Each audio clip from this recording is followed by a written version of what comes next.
नमस्कार। आज समझते हैं congenital malformations of the year. इसको हम 4 हिस्सों में समझेंगे। पहला external ear malformations, middle ear malformations, inner ear malformations, syndromes. इसमें मैं मैलफॉर्मेशंस नहीं लिखा हूं जान के, क्योंकि ऊपर वाले की बनाई हुई कोई चीज मैलफॉर्मेशन कैसे हो सकती है।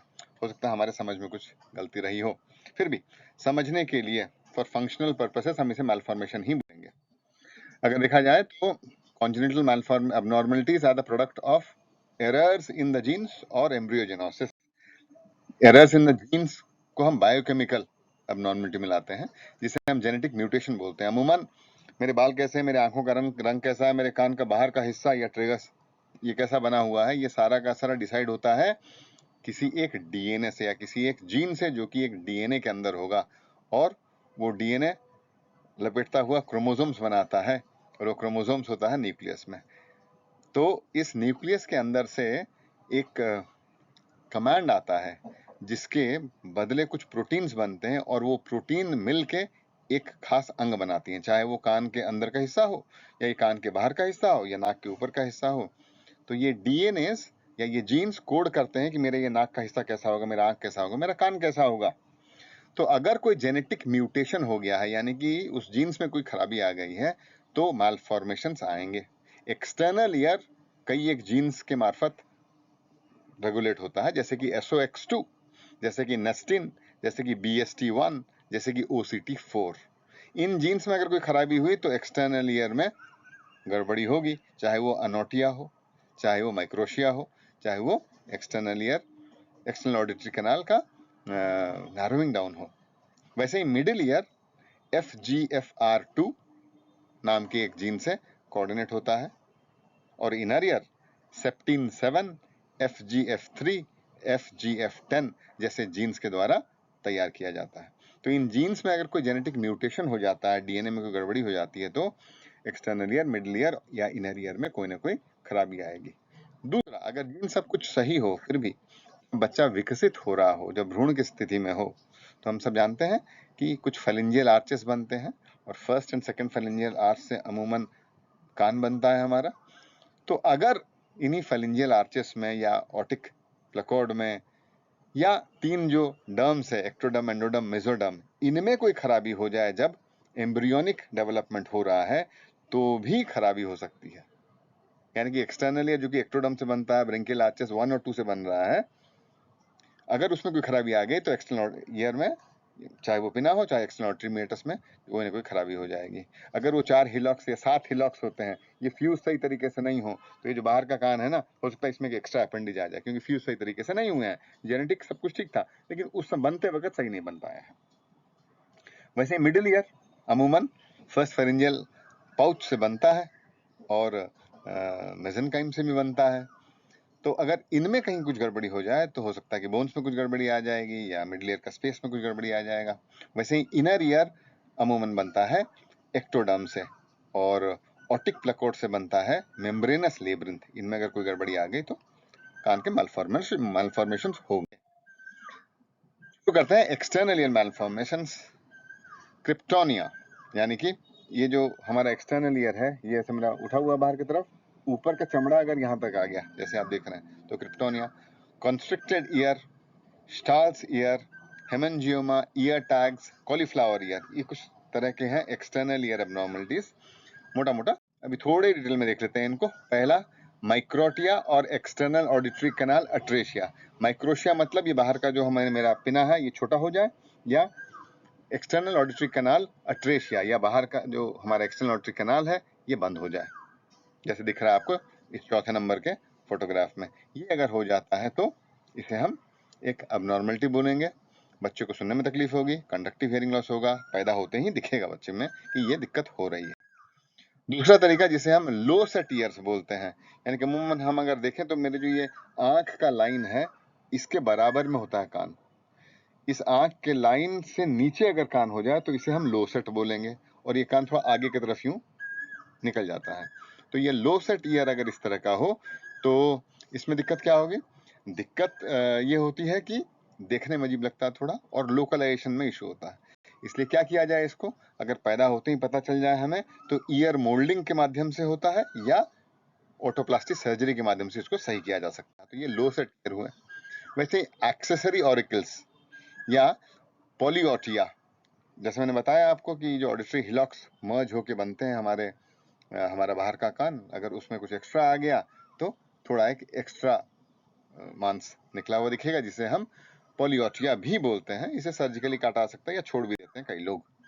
वैसे डार्विन्स ट्यूबरकल अमूमन होता है ये कान के इस हिस्से में, ये खुला हुआ जगह है, तो ये डार्विन्स ट्यूबरकल बोलते हैं। यहाँ आप देख सकते हैं डार्विन्स ट्यूबरकल, ये वाला जो हरा हिस्सा ये दिखाया जा रहा है, या यहाँ अगर आप देखें डार्विन्स ट्यूबरकल एक अलग तरीके से ही बना हुआ है इधर, इसे डार्विन्स ट्यूबरकल बोलते हैं। ये भी एक मालफॉर्मेशन है एक्सटर्नल ईयर का। वैसे ईयर कनाल स्टेनोसिस या जो बाहर का कान है वो बंद हो जाए, ये अमूमन 7th मंथ ऑफ यूटेरिन लाइफ या 3rd ट्राइमेस्टर में बनता है, और अगर बंद हो जाए तो कंडक्टिव हियरिंग लॉस होगा, इसलिए इसे वाइडन करना पड़ता है। जो ऑपरेशन होता है इसे हम कैनालोप्लास्टी भी कहते हैं। कॉन्जेनिटल अनोटिया या मिसिंग एक्सटर्नल ईयर, तो ये मिसिंग एक्सटर्नल ईयर जो है, ये बाहर का कान तैयार ही नहीं होता। आप देख सकते हैं चित्र में, बाहर का कान इसमें है ही नहीं, और हो सकता है कि अंदर का बीच का कान भी ना हो। इसलिए जरूरी है कि इस तरीके से हमें एक कंप्यूटराइज्ड CAT, कंप्यूटराइज्ड कैट्स जिसे बोलते हैं CT स्कैन करना पड़ता है, और CT स्कैन में ये पता चलता है कि बीच का कान है या नहीं है। उसी के हिसाब से या तो एक्सटर्नल ईयर का सर्जरी किया आता है, या कॉस्मेटिक सर्जरी किया आता है, या मिडल ईयर अगर नहीं है तो उस तरह की मेडिकल या सर्जिकल लाइन ऑफ ट्रीटमेंट की जाती है। इसे हम कॉन्जेनिटल अनोटिया भी कहते हैं। क्रिप्टोटिया, क्रिप्टोनिया, क्रिप्टोनिया यानी कि जैसे मैंने बताया कि हमारा कान अमूमन, अगर आप देखें तो ये कान बाहर की तरफ है, लेकिन अगर इस ऊपर का ये जो कान के ऊपर का चमड़ा है इसके ऊपर आ जाए तो कान क्या होगा, ये प्लास्टर हो जाएगा, जैसे कि मेरे सर के साथ। तो यहाँ आप देख रहे हैं सर के साथ यहाँ प्लास्टर हुआ दिख रहा है, ये लाल रंग से जो बनाया गया इधर पे, तो इसे हम बोलते हैं क्रिप्टोनिया। इसे सर्जरी से निकाला जा सकता है, क्योंकि यहाँ एक जो चमड़ा है it is over the normal cartilage. टाल्स ईयर, यहाँ ढक गया था कान, इधर एक्स्ट्रा पॉइंटेड हो गया। ईयर टैग्स मैंने बताया ना, हेलॉक्स होते हैं जो वो फ्यूज करते हैं एम्ब्रियो में, तो ये अगर फ्यूज नहीं कर पाए इस तरीके से, एक एक्स्ट्रा वर्ड आ गया तो टाल्स ईयर बोलेंगे इसको। ये लोग डिफॉर्मिटीज, फिर जब कान तैयार होता है बाहर का कान तो कई तरह से फ्यूज होता है हमारे कई पार्ट्स, कई हिलॉक्स फ्यूज होते हैं और फाइनली बाहर का कान बनता है। तो इनमें अगर कोई एक दिक्कत हो गई तो इसे हम ईयर लोब डिफॉर्मिटीज बोलेंगे। या तो सही तरीके से कान नहीं बना, या तो कोई क्लफ्ट रह गया, या कटा हुआ जगह रह गया। इनको हम सर्जरी के माध्यम से या ईयर मोल्डिंग के माध्यम से सही कर सकते हैं। फिर आता है एक्सटर्नल ईयर अबनॉर्मलिटीज, पढ़ लिया हम लोगों ने। अब आता है middle ear formations. Middle ear formations में अगर हम देखें तो बहुत ज्यादा नहीं होता है, अगर होता भी है तो एक से 40 to 60 डेसिबल का हियरिंग लॉस छोड़ जाता है। The most common isolated ossicular deformity involves the stapes superstructure along the apophysis of the incus। तो स्टेपिस और इनकस के बीच में एक मालफॉर्मेशन होता है, वो मोस्ट कॉमन होता है। और अमूमन मिडिल ईयर के जो एबनॉर्मलिटीज होते हैं वो एक्सटर्नल ईयर के एबनॉर्मलिटीज के साथ पाए जाते हैं। इसलिए ज़रूरी है कि एक अच्छी तरीके का CT स्कैन हो और सर्जरी सही तरीके से प्लान किया जाए। फिर आता है हमारा इनर ईयर। इनर ईयर के जो मालफॉर्मेशन होते हैं ये लगभग 6 तरीके के होते हैं, जिसमें कि हो सकता है कि आपका कॉक्लिया और सेमी सर्कुलर कैनाल बिल्कुल ना हो, या ऐसा हो सकता है कि कॉक्लियर और सेमी सर्कुलर कैनाल के बीच का जो पार्टीशन हो वो गायब हो गया हो। ऐसा हो सकता है कि कॉक्लिया का सिर्फ एक ही टर्न हो। ऐसा हो सकता है कि जो ऑडिटरी नर्व है हमारा वही गायब हो, है ना। तो इस तरह से लगभग 6 तरह के मालफॉर्मेशन हो सकते हैं, जो कि मैं आगे के स्लाइड में बताने की कोशिश कर रहा हूँ। पहला, वेस्टिबुलर एक्विडक्ट अबनॉर्मलिटी या एनलार्ज्ड वेस्टिबुलर एक्विडक्ट। तो वेस्टिबुलर एक्विडक्ट खुद में एक पार्ट है जो कि इनर ईयर का है। यहाँ आप देख सकते हैं वेस्टिबुलर एक्विडक्ट, अगर ये चौड़ा हो जाए, यहाँ देख रहे हैं वाइडन अप हो गया है, इस जगह अगर आप देखें तो ये देखिए, ये है जो व्हाइट कलर दिख रहा है, ये तो वेस्टिबुलर एक्विडक्ट इतना चौड़ा नहीं होना चाहिए। ये दोनों कानों में बहुत अच्छा खासा चौड़ा हो गया है, और अमूमन कितना चौड़ा हो गया, ये जो आल्पिन होता है उसका जो टिप होता है 1 मिलीमीटर उतना चौड़ा हो जाता है। और अमूमन ये पेंडर सिंड्रोम में पाया जाता है, जिसके चलते एक हियरिंग लॉस भी होता है। दूसरा कॉमन कैविटी एबनॉर्मलिटीज, यहाँ अगर आप देखें तो यहाँ खूब देख सकते हैं कॉक्लिया है ना, पहला, दूसरा और 2 3/4, तो 2 3/4 टन का कॉक्लिया यहाँ देख पा रहे हैं आप, यहाँ एक वेस्टिबुलर एक्यूडक्ट है और इस तरफ आप वेस्टिबुलाई देख पा रहे हैं। और जैसे आप देखते हैं नॉर्मल है कॉक्लिया वेस्टिबुलाई, यहाँ अगर आप देखें तो कॉक्लिया का जो मैं 2.5 फोल्ड बता रहा था वो 1 हो गया, यहाँ कॉमन कैविटी हो गया देखिए। और ये वेस्टिबुलर सिस्टम का जो ये अलग से मैं बता रहा था आपको, ये भी मिलके 1 हो गया। इधर तो बिल्कुल कॉक्लिया ही गायब है अगर आप देखें तो, और वेस्टिबुलर सिस्टम ही सिर्फ है। तो ये एक्सियल व्यू है और ये ओब्लिक व्यू है, तीनों में आप देख सकते हैं। यहाँ देखिए आप कॉक्लिया बाकायदा दिख रहा है बिल्कुल टर्न्स के साथ, यहाँ कॉक्लिया टर्न्स गायब हो गए सारे के सारे, तो कॉमन कैविटी बन गया। देखिए कॉक्लिया और वेस्टिबुलर सिस्टम 1 हो गया है, और इधर तो कॉक्लिया मिसिंग है पूरा पूरा। इस तरह से अगर आप देखें तो इसे हम कॉमन कैविटी एबनॉर्मलिटी कहते हैं। अगला Michel's aplasia, it's a rare congenital inner ear condition. The abnormality is defined by the absence of the inner ear structures. यहाँ आप देख सकते हैं पूरा का पूरा इन एरिया स्ट्रक्चर गायब है यहाँ पे। इसको अगर देखें तो ये नॉर्मल, यहाँ एक नीचे का टर्न हो गया हमारा बेसल टर्न, यहाँ दूसरा और 2 3/4 टर्न, ये नॉर्मल कॉक्लिया देखिए इस जगह में, यहाँ दिख रहा है आपको नॉर्मल कॉक्लिया, यहाँ पे ये नॉर्मल कॉक्लिया है। यही चीज को अगर हूबहू आप यहाँ लेके चले आते हैं तो यहाँ कॉक्लिया ही नहीं है, तो absence of cochlea. Vestibular organ भी नहीं है, आप अगर देखेंगे तो डिस्प्लास्टिक वेस्टिबुलाई वो भी नहीं है। एब्सेंस ऑफ वेस्टिबुलर एक्यूडक्ट जो ट्यूब था, जो कि एनलार्ज हो गया था पीछे, वो भी यहाँ एब्सेंट है, जो कि यहाँ पर आप प्रेजेंट देख पा रहे हैं। तो इस तरह से अगर आप देखें तो ये मिशेल्स अप्लेसिया बोला जाता है, जहाँ पर कि अमूमन वेस्टिबुलर और कॉक्लिया स्ट्रक्चर्स गायब होते हैं। और ये जानना जरूरी इसलिए है क्योंकि it is associated with skull base abnormalities which could be identified as they lead to potential complications, especially if surgical procedures of the middle ear is considered।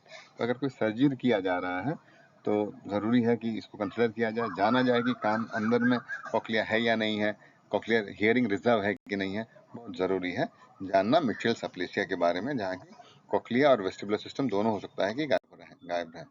अगला मॉन्डिनिस डिस्प्लेसिया बोलते हैं, यहाँ पर की प्रोग्रेसिव हियरिंग लॉस होता है, यानी कि धीरे धीरे हियरिंग लॉस प्रोग्रेस करता है जैसे बच्चा बड़ा होना शुरू होता है। इसमें 3 फीचर होते हैं। पहला, यहाँ अगर आप देखें तो कॉक्लिया इधर देख रहे हैं, कॉक्लिया ये नॉर्मल कॉक्लिया है हमारा, तो इस नॉर्मल कॉक्लिया में टर्न है आपके, यहाँ कॉक्लिया में एक ही टर्न है।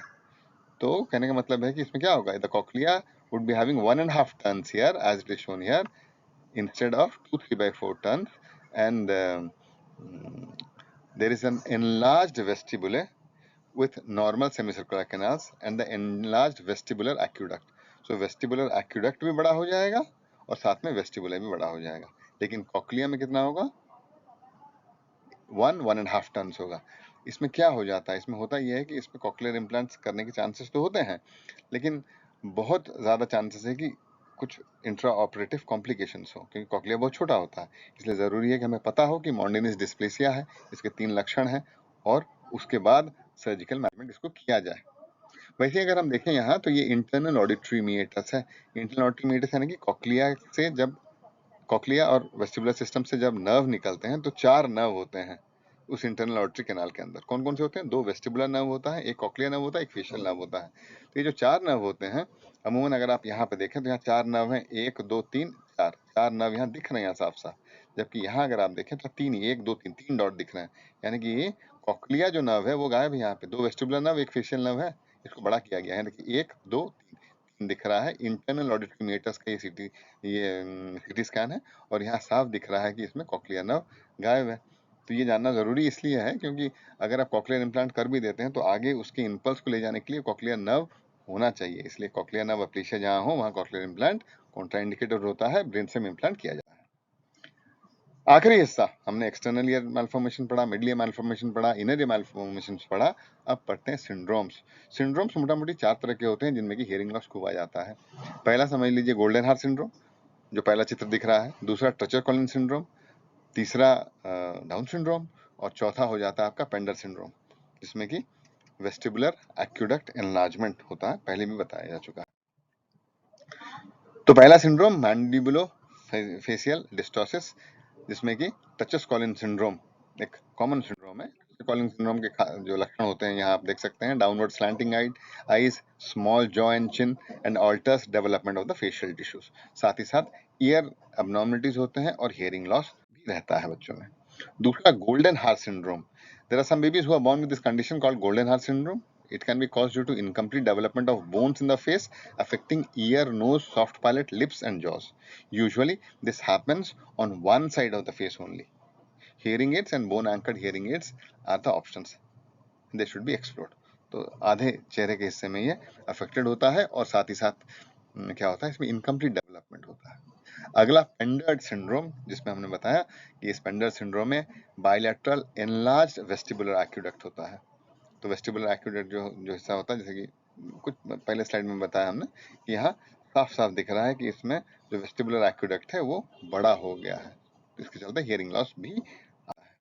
अगला सिंड्रोम डाउन सिंड्रोम, काफी कॉमन सिंड्रोम है। इसमें कंडक्टिव हियरिंग लॉस होता है, एनाटॉमिकल डिफरेंसेस होते हैं कि स्मॉल लो सेट ईयर्स होते हैं। मैंने बताया आपको कि मेरे जो आंखों का ये लाइन है, ये कान, इस लाइन के नीचे अगर कान हो तो इसे लो सेट बोला जाता है। लो सेट ईयर, नैलो कैनाल होगा अपने में, कंडक्टिव हियरिंग लॉस होता है और साइनस के इन्फेक्शन अमूमन होते हैं। तो कंडक्टिव हियरिंग लॉस ज्यादा होता है डाउन सिंड्रोम में, तो इन चीजों को देखना चाहिए। यही थे congenital malformation of the year. बहुत बहुत धन्यवाद। Thank you.